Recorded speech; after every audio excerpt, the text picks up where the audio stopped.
Good morning, the Premier League is back. Manchester City are back, and I'm very excited for Manchester City.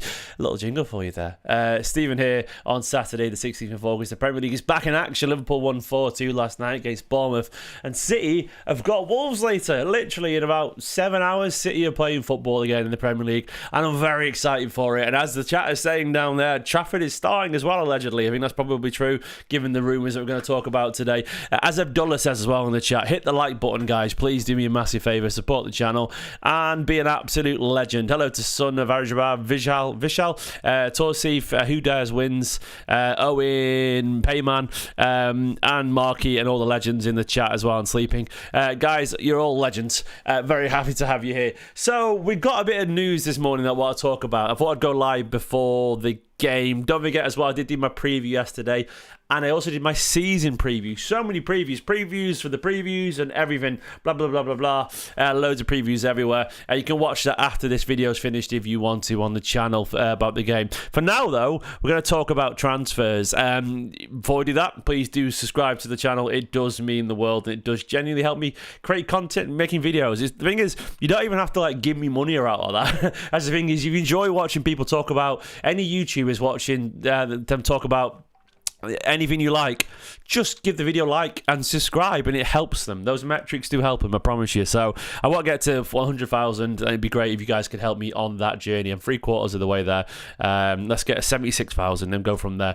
But yes, let's get to the latest in Ederson. Good timed question there, my friend. Hello from Melbourne as well, Jared. Good to see you there. Thank you so much, Mo. It really does help, you know. It's dead simple. Like, if you want to watch free videos on YouTube, like the videos. Dead easy. Let's go to the news. The news this morning from FPL Main Road is an insider, sort of FPL insider, says James Trafford will start for Man City versus Wolves this evening because, according to Fabrizio Romano, Galatasaray. By the way, Galatasaray to write is so much fun just because there's an A every other letter. Galatasar. It's really fun to type when you type it. You just go do. Galatasaray have sent an opening official bid in the region of €10 million for Ederson, with Man City demanding a higher fee. This is the interesting twist here. This comes from Jack Gorn at Daily Mail. Jack Gorn is very much in the he's in the sort of inside press pack, so he does tend to know his thing or two. Says, while City made it plain they want Ederson to stay, and only when that looks inconceivable they look for a new goalkeeper. Other sources suggest different. They say Ederson is waiting on City finalising Donnarumma before joining Galatasaray. That's messy, if I'm being honest. If Ederson wants to go, but then he's waiting for City to sign Donnarumma, that sort of forces City's hand in a negative way. And at the same time, you know, I understand why both would dig their heels in. It means probably better money for Ederson because the fee would be less, maybe, because City would have to sell, and maybe a better. It's a bit messy, that, to be honest. We've already got Donnarumma if we want to. It's very obvious that we're waiting around. But Ederson, I don't know what the idea is there, because it sounds quite confusing. Like there's a little bit of, no, you go first. No, you go first. And they're sort of calling each other's bluff on that. Like, Guardiola made it very obvious that Ederson is the number one if he's available. But right now, he's got an injury. Now, that injury that Guardiola said, well, he's number one if he's not injured. Funny, isn't it, how he's suddenly injured in the space of a few hours over the night. Ederson, he's not going to travel today, I'm almost certain. I think there's too much noise around him. There's too much going on. I expect that this to be rectified soon, but ultimately, it's going to play out until the end of the transfer window, I reckon. Maybe next week. But it means James Trafford gets the chance to prove his quality in the City shirt. He's going to be that Man City number one even for 2 weeks. So I'm very happy for James that he'll get his chance tonight. But it is a little bit messy. That's not messy at all. I think that's strategic in case PSG don't reduce the price for Donnarumma. The thing is, I don't know. I don't think it's that case at all. I think if we, maybe. I don't know. I think there is a little bit of. I don't think City are happy with the uncertainty. I definitely think there is an element of like confusion here with the futures. Guardiola didn't sound particularly pleased by it. I think he'd rather have it all solved. It'll get fixed. I mean, it has to because we've got 2 weeks left of the transfer window anyway. But it does sound like if Galatasaray come in, I mean, 10 million euros is about 7 million quid. The rumours are City only want about 10 million quid. So it's nothing much really. It's only a few extra million for them to find, which I'm sure they will find. At that point, you've got yourself a deal, and that doesn't seem unreasonable for City to ask either. They'll probably get there. My honest opinion, we'll look around Ederson Blues. Exactly, I'm an Ederson Blue. Well, sort of Ederson. Lost Stock, Stretford way. But either way, hello to Camden, London Camden there, Ederson Blues. But yeah, there's sort of I expect that it'll happen around midweek. By Wednesday, we'll be getting news of like, oh, here we go to Galatasaray. Donnarumma's flying to Manchester and all that kind of stuff.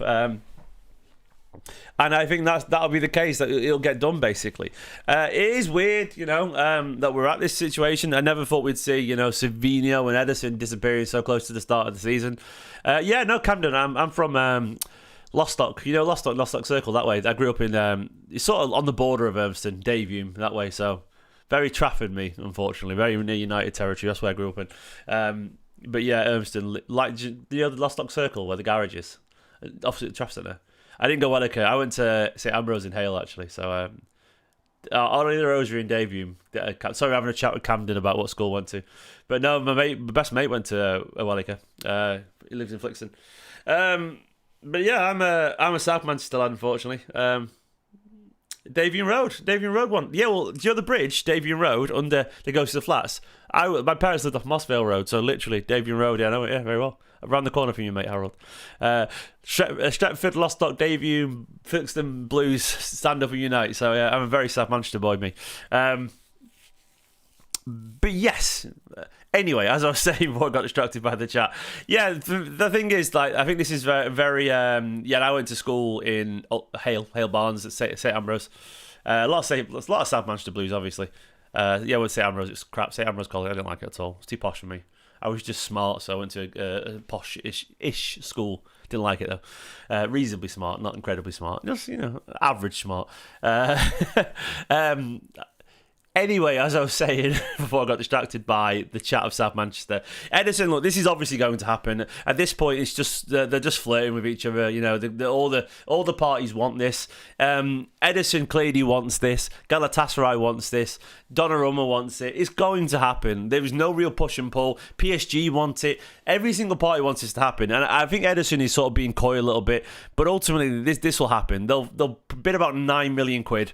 Something like that, which is probably about 30-40 million euros. They'll bid something like that. It'll get done. Then City will go in, and they'll probably get Donnarumma for like 25 to 30 million, which is absurd, really, given his quality. And I've still got my ups and downs and doubts about this. I know everyone goes on about Donnarumma being a great shot stopper, which he is, but there is going to be, downsides to it, and we can't pretend it's all gravy. There's going to be the odd teething issue. And the thing for me is I think we forget that you can't have 10 years of playing a certain way and be comfortably passing it back to your keeper, sort of just a muscle memory thing, and expect that to switch that off overnight. It's gonna happen that we're gonna pass it back to him in tight situations, because that's what we would have done for any of our keepers, and he's gonna struggle.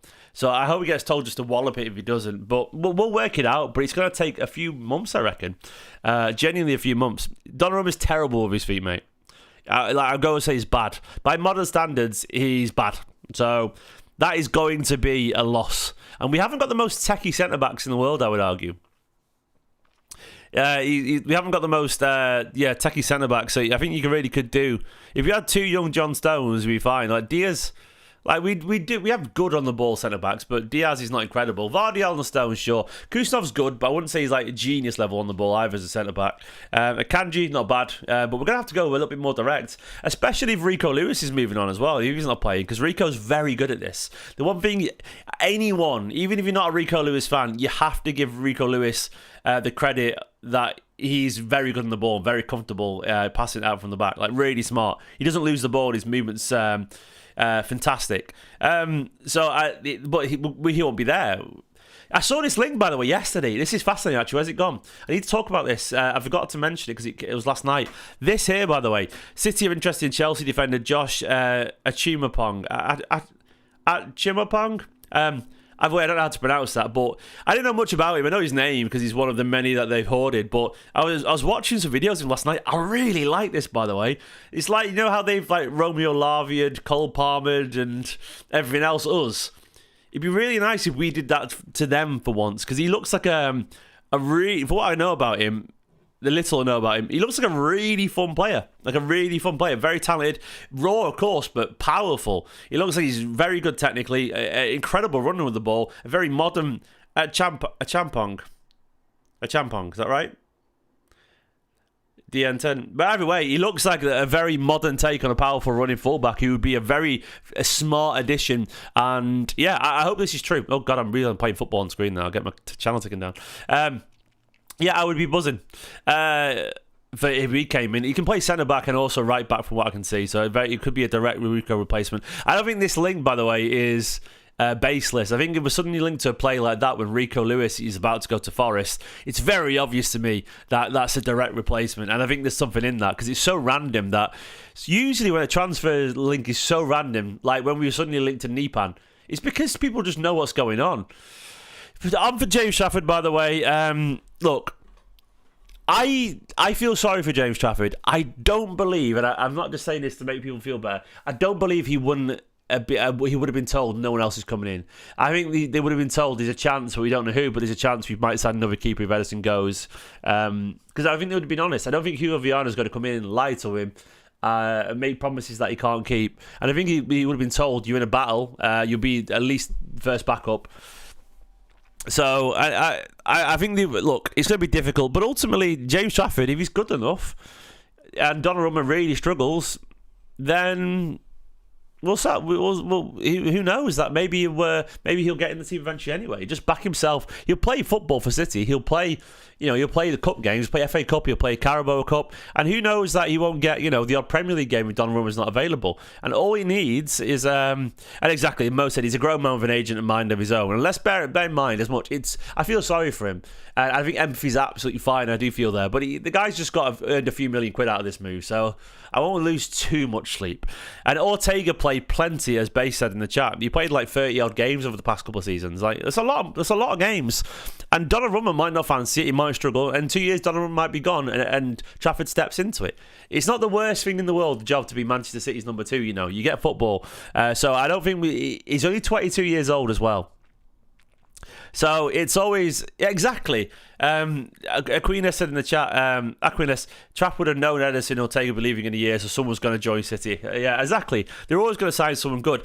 And my initial reaction was one of sorrow as well, but Riyad Mahrez signed for Manchester City when we had Sane and Sterling, We had at one point a midfield cohort of Rodri, Fernandinho, De Bruyne, David Silva, Gundogan, and Bernardo Silva could play there, and Phil Foden was coming through the ranks. This is just life at Manchester City. I know it's harder for a keeper because number one's hard, but eventually you don't go to Manchester City if you think it's going to be plain sailing. You go there because you think you could stand up with the very best. And Trafford, he's not necessarily guaranteed to be ready yet for Manchester City's number one shirt. He's had a really good season in the Championship, but it's the Championship. City are going for the Champions Leagues, and that is why we're signing Donnarumma. If someone said, why are we signing Donnarumma? He's bad with his feet. Because Donnarumma, he's not great with his feet. They can work around those issues with, midfielders dropping deep alongside him to get the ball. And I'm sure Donnarumma can pass it, if it came to him, reasonably fine. He can launch it if not. But we're signing Donnarumma because Donnarumma has that big game experience. You're more likely to win the Champions League with Donnarumma in your team. You just are. Because he's great in those kind of competitions where, if you want a big moment from essentially a future legend of the game. He's going to be a legend. He's playing for 10 years at the highest level now. Donnarumma has that aura, for want of a better word. He does, and he does have a fear factor. So that is why, in my opinion, we go for someone like him. I'm a little bit torn on it because mentally, it's weird because 10 years ago I would have gone bang on. We're getting Donnarumma after Joe Hart, incredible. But it feels weird because we've had 10 years of what we've had. For anyone else who doesn't play Guardiola style, everyone else they would go crazy for Donnarumma. But we're not sure because of how we've been conditioned to play. So, I don't know. I won't lose too much sleep if Donnarumma comes in because he's Donnarumma. And someone said to me online, I think we need to stop overthinking this. Sometimes let great footballers do great things. And that's probably true. Who would you rather in Champions League final, Trafford or Donnarumma? And it's Donnarumma. Even the best version. Yeah, it's just true, obviously, man. It's true. Trafford deserves the opportunity if he takes it. And we haven't seen him in the City shirt yet, City forever. So we can't say he deserves it if he's only played in the Championship, by the way. You can argue that he's still got a little bit to go still. Maybe he does deserve it, but does he 100% deserve to be Man City's number one right now? I don't know if that's necessarily true. He deserves a chance to prove himself for it, but does he deserve to start and be number one right now? No, there's a long way between being a talent and getting where we are. So, yeah, I don't know. We'll see on that front. Do you think we'll sign Rodrigo? I do think we'll sign Rodrigo, because that's the other bit of news. Where's it gone? I saw something about Jack Gordon suggesting City wants 70 million, close to 70 million or something. Where's it gone? Have I made that up? Or did I see someone saying about 70 million or something? Was it Jack? Let me try and find it. Savinho. I swear I read something this morning. There we go. Where are we? There we go. That was it. Jack Gordon said, yeah, Spurs are ready another bid and City expecting somewhere close to £70 million, which is great. I think we'll get over 60, 63, 64, something like that. 62.5 million, they could rise to 67 million. There's my prediction for you. Either way, it's going to happen at this point. It's very obvious that he wants it as well, Savinho. So if he wants it, let him go. I'm a little bit... I did a tweet yesterday said I'm disappointed in him, which I thought was a bit harsh. Disappointed in him is not fair.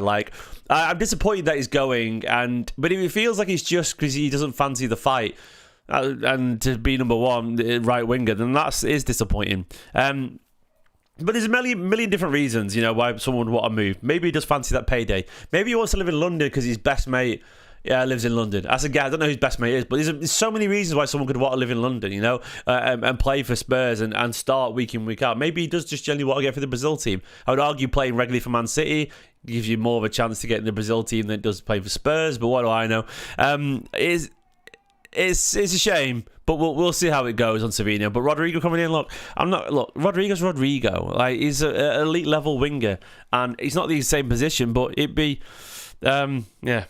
Why is it taking so long? Well, all this only really started a week ago, mate, Richarlison, yeah, sure. But still, I would argue Man City got a better chance. The wingers, they haven't got a lot of great nines, to be fair, Harold, though. It's a very low level. London's full of crime. Jesus, you've been swallowing all that grifting stuff online. London's always had crime, man. I was in London twice last week. I was fine. Of course, there's knobheads everywhere, but there's knobheads everywhere, man. Stop reading all that stuff online. London is not this hellhole people pretend it is. But anyway, I'm going to leave it there, guys, because obviously I'll be doing a watch along later. It's going to happen. Ederson will go. Savinho will go. Donnarumma, Rodrigo will come in. And maybe Rico Lewis go, and we'll get that Josh Champong from Chelsea. We'll see. For now, though, love you all loads. In a bit, go and watch my match preview if you want some more content, something else to discuss. And yeah, and you've also the season preview as well. So there we go. Where's it? There they are on the channel. Go and watch those videos, season preview, match preview, and the Rico Lewis stuff from yesterday. Bye bye.